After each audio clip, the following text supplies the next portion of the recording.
मतलब किसी को पेरोल पर रिहा करवा लेना।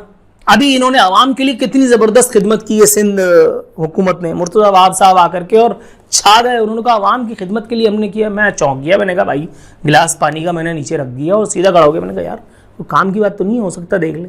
पता चला जी जब तक FIR कटेगी उस वक्त तक गिरफ्तार उस वक्त तक नहीं हो सकते जब तक जुर्म साबित ना हो जाए। अभी तो सबसे ज्यादा FIR तो तुम लोगों की गिरती है। ये तो तुम लोगों ने अपनी तू मेरी घुजा मैं तेरी घुजाता हूं वाली चक्कर चल रहा है। तू मेरा हाजी बगो मैं तेरा हाजी बगो, चोर ने डाकू का साथ दे दिया, तो वो वाली बात है। मेजॉरिटी FIRs ये सियासतदानों पर, ये इन पर, ये सारे खांचेबाजों पर, ये जिन पर कटती है, ये तो उनके लिए तुमने एक रास्ता निकाला है बचाने का। पीपल्स पार्टी वाला नून लीग की बचत करता है, नून लीग वाला PTI की बचत करता है, PTI वाला इन लोगों की बचत करता है। तीनों मिल करके, तीनों क्या, सब जी सब इस धंधे में एक से हैं, सब इस धंधे में, कोई नो एक्सेप्शन एट ऑल। बहरहाल आगे कहते हैं कि पाकिस्तान पीपल्स पार्टी पर इल्जामात की असल वजह वो काम है जो उसने शहर कराची के लिए किए हैं। तैमूर तालपुर साहब, मैं आपकी बहुत इज्जत करता हूँ, आई लव यू। कभी आओ ना, मैं दिखाता हूँ कराची। आरफीन नामा के एक सेशन में आ जाओ, वो कहते हैं जो खुशबू लगा के। आरफीन नामा के एक लाइव सेशन में आ जाओ। चलो ऐसा करते हैं, मैं साबित करता हूँ कि जो आप कह रहे हैं वो झूठ है। आप साबित कीजिए जो आपने कहा है वो सच है। और भाई कराची सिर्फ गवर्नर हाउस से वजीर आला हाउस तक की सड़क पे गाड़ी दौड़ाने का नाम नहीं है। अपने महलों से वो डिफेंस में, वहां से राइट टर्न लोगे ना तो एक बहुत वसी और इस दुनिया है जिसका नाम कराची है।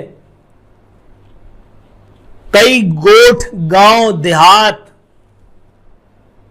कराची अपने सीने में समोए हुआ है। आधे से ज्यादा पाकिस्तान का लोड कराची पर है, पालता है कराची सबको।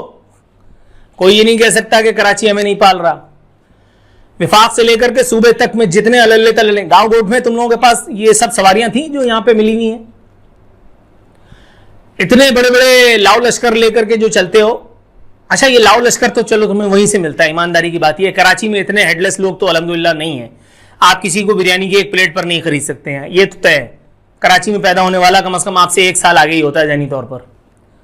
गांव देहात में आप किसी को भी साईं कह करके लिटा देते हैं, सीधी सी बात है। अगर आपने सिंधी टोपी पहनी है, कांधों पर अजरा के, तो अगला पूछता ही नहीं कि साला सही बोल रहा है झूठ बोल रहा है, लेट जाता है। और अगर आपने कह दिया जिए भुट्टो, उसके बाद तो कद्दू तेल हो गई बारात, फिर तो आप ही सच्चे हैं। तैमूर तालपुर कहते हैं साबका बारिशों में शहर का जो हाल होता था वो सबको पता है, लेकिन कराची की हालिया बारिश में हुकूमत सिंध की जानिब से पहले से किए गए बरवक्त इक़दामात से लोगों को जहमत नहीं उठानी पड़ी। दोबारा वही हदीस सुनाता हूं नबी करीम सल्लल्लाहु अलैहि वसल्लम की कि जब तुम हया न करो तो फिर जो चाहे करो। तैमूर तालपुर साहब, जब आपने हया ही नहीं की तो फिर आप जो चाहे करें। फिर आप झूठ जितना भी बोलें कम है सर, कम है। कह दीजिए कि पिछली मरतबा की बारिशों में कराची नहीं डूबा। कह दीजिए कि अगर इस मरतबा खुदा न खास्ता उतनी बारिशें होंगी तो उसका जिम्मेदार न मुराद अली शाह होगा और ना मैं, न कोई और भुट्टो वाला। कह दीजिए, कोई आपका कुछ नहीं कर सकता। इसलिए कि जिन्होंने आपका कुछ करना है वो दर हकीकत आप ही के साथ मिल करके हमारी ऐसी तैसी करने में लगे हुए हैं पूरी शद्दुमत से। और उसके बाद सिर्फ एक नारा लगाते हैं, पाकिस्तान जिंदाबाद, और सब जस्टिफाई हो जाता है, सब कुछ जस्टिफाई हो जाता है। 22 अगस्त वालों को पाकिस्तान जिंदाबाद का नारा लगा करके और आपने नफीस कह दिया, तो फिर तो मतलब, और ये सब कुछ किसकी एमा पर, किसके कहने पर, किसकी मिली भगत से, किसकी मर्जी और मंशा से हो रहा है, क्या अब भी मुझे बताने की जरूरत है? No sir. तो फिर जो चाहे आप करें। कहते हैं कि इस वक्त शहर कराची के मुख्तलिफ मकामात के लिए सिंध हुकूमत 10,000 CCTV कैमरे नस्ब करा रही है, जिसके बाद आप समझ सकते हैं कि सिक्योरिटी का लेवल क्या होगा।